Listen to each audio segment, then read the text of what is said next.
Waduh, ngene iki ya apa melok anak iki sungkan.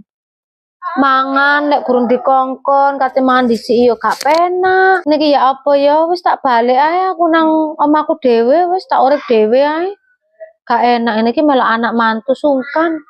Sembarang barang ki kate ndisiki kok sawangane lancang. Tapi lek gak dikongkon mangan piye wetengku luwe ket mau. Wis enak mulai nang omahku dhewe wis bebas sak karep-karepku wis. Bu, wis mateng lho, ayo ndang mama yo. Rini yo sik nduk ibu kate ngomong. Nduk, rasa-rasane yo ibu iki gak enak manggon nang kene suwe-suwe koyo gak bebas ngono lho.